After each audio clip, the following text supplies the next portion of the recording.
Indonesia. Misalnya kalau kita bicara tentang masalah yang menyentuh kita semua, pendidikan. Kemudian hormati sekarang banyak orang yang khawatir tentang masa depan Indonesia dikaitkan dengan parahnya degradasi moral dan kejahatan pada anak-anak. Bahkan Ibu Menteri Sosial menyampaikan Indonesia darurat kejahatan kepada perempuan dan anak-anak. Nah, ini bisa terjadi salah satu antaranya karena ketentuan Undang-Undang Dasar kita tidak dilaksanakan dengan maksimal. Apa ketentuannya? Pasal 31 ayat 3 dan ayat 5 Undang-Undang Dasar kita menyebutkan bahwa kalau ini belum ada. Dulu yang pada periode Orde Baru dulu penegasan ini tidak ada. Bahkan dulu diusulkan agar penegasan tentang iman dan takwa itu dimasukkan ke dalam IBHN. Kita mendapatkan jawaban yang sangat menarik, yaitu pengusulnya istilahnya dipecat dari anggota DPR. Dulu, padahal itu usulannya hanya untuk masuk di GBHN, Undang-Undang Dasar. Nah sekarang iman dan takwa itu bahkan masuk di dalam Undang-Undang Dasar pasal 31 ayat 3 dan pasal 31 ayat 5. Misalnya juga tentang tujuan pendidikan nasional, pemerintah menyiapkan suatu sistem pendidikan nasional yang meningkatkan iman dan takwa, akhlak yang mulia, baru dalam rangka mencerdaskan kehidupan bangsa. Kalau ini bisa terlaksana, apa ada kejahatan kepada anak-anak? Tidak mungkin anak-anak bisa menjadi jahat. Kasusnya Angelin itu saya nggak bisa mengerti gitu, berpaham bisa mengerti. Mengapa bisa kejadian? Karena dalam undang-undang tentang perlindungan anak, dalam bab tentang hak pendidikan bagi anak, tidak disebut kata-kata yang ada dalam undang-undang dasar tadi, tapi disebutkan tentang beragam hal yang tidak menyentuh nurani, moralitas, empati, dan persahabatan di antara. Sehingga kemudian terjadilah seorang Angelin itu berkali-kali datang sekolah telat, tidak pakai sepatu, kayak begini. Kemudian pun badannya bau, pakaiannya nggak keluar, rambutnya kusut, jangan-jangan. Ada kan teman-temannya yang empati, kasihan pada dia. Kawan-kawannya malah membuli dia. Kalau membuli, ngapa tidak ada rahmat? Ngapa tidak ada rasa empati? Karena itu tidak ada dalam program pendidikan dalam undang-undang perlindungan menyimpang.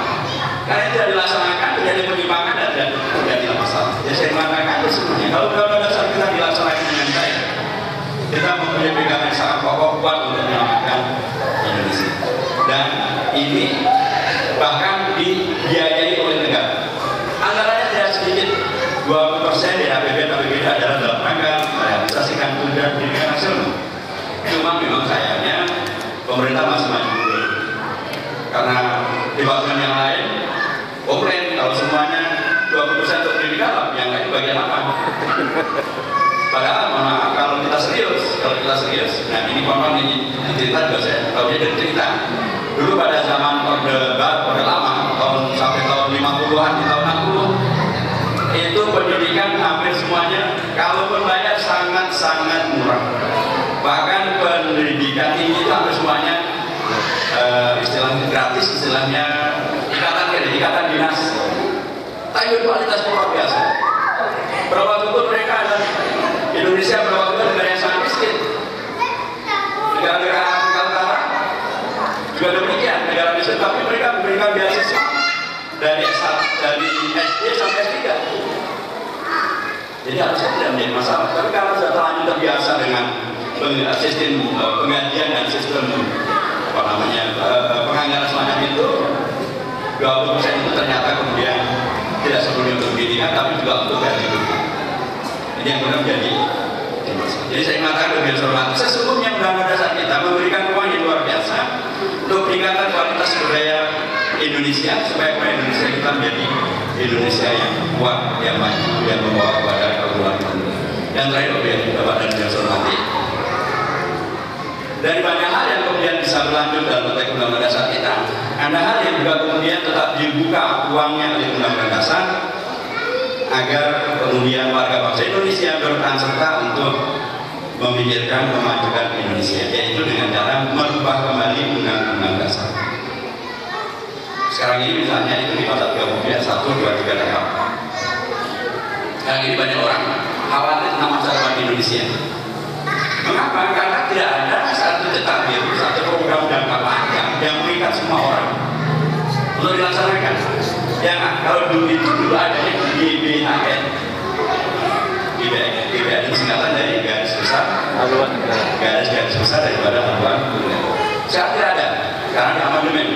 Karena ingin mengembalikan tadi kedaulatan tertinggi pada rakyat, maka presiden tidak harus melaksanakan keputusan kepada DPR, tapi harus melaksanakan janji yang diberikan kepada rakyat.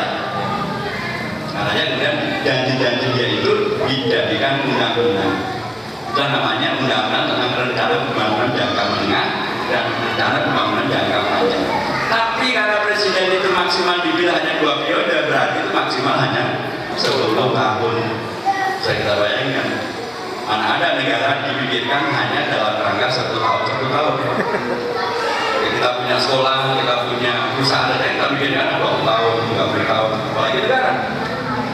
Belum lagi ada masalah baru, ya kalau dia terpilih dua kali, sama sekali 5 tahun. Presiden berikutnya kali, ya urusan dia janjinya dulu nggak begitu. Itu untuk presiden. Gubernur buat wali kota, kan mereka pertama dipilihnya tidak bareng dengan presiden, jadi beda. Kemudian nomor 2, mereka bukan satu partai dengan presiden. Juga janjinya berakhir berbeda dengan presiden. Nah ibaratnya misalnya nih, presiden menjanjikan A, dan karena dia buat undang-undang yang A itu misalnya barat. Kemudian gubernurnya menjanjikan B itu misalnya ke timur. Wali kotanya C ke selatan. Bupatinya D ke utara. Indonesia dua kemana? Bupati bawa ke utara, wali kota bawa ke selatan, gubernur bawa ke timur, presiden bawa ke barat. Indonesia kemana? Itu harus dikoreksi dengan cara salah satu diantaranya adalah menghadirkan kembali satu undang-undang yang mengikat siapapun yang nanti jadi presiden, bupati atau gubernur tidak boleh keluar dari program besar. Semuanya boleh mengambil sesuai dengan porsinya. Kalau janji ke rakyat, ya janji di sini. Tidak boleh dibuat lagi. Itulah GBHN. Dan kalau itu mau dilakukan, berarti amandemen lagi terhadap GBHN. Dan itu adalah rakyat.